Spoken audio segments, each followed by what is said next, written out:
Hello, my name is Hannah Patterson, and for Experiment 9, I will be demonstrating how to correctly set up and perform a titration through drawings.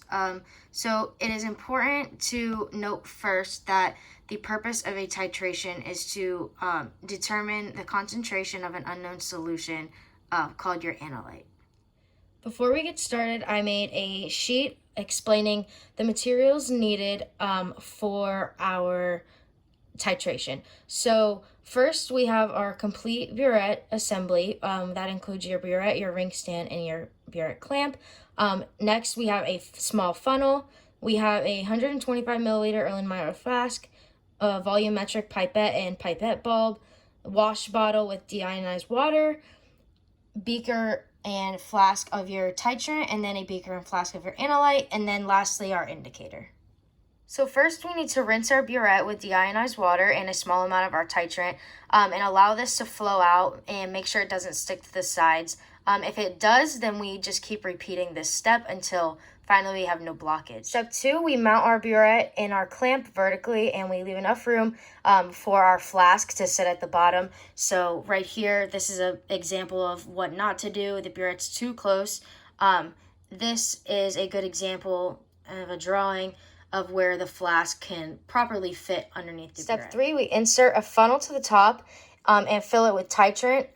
As we're filling it, as the titrant is flowing through the funnel, we tap the sides of the column to make sure that the air bubbles are able to flow out. Step 4, we open the stopcock to allow a few milliliters of our titrant, and we remove it as waste. Step 5, we are going to measure the volume on our burette. So at the bottom of our meniscus, as a reminder, for our first trial, we're going to record our final volume, our initial volume, and our added volume of titrant, which I'll be explaining how to get all those values. We are going to then place our flask under the burette, as I showed in the pictures previously, and we're going to record the volume inside.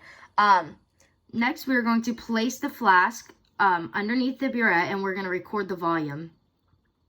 Like I said in step 6, we're going to swirl the flask until we notice our color change.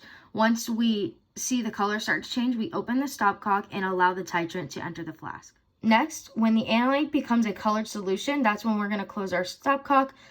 This is an example of the pinkish solution that the indicator would cause, and that is a darker example of the pink. And I'll get to that in the next step. We're going to record our final volume of the burette and subtract the initial from the final to get the volume of the titrant needed for this titration. Step 11 here, as I was describing, a dark colored solution, as this one up here, dark solution usually indicates an excess of our titrant.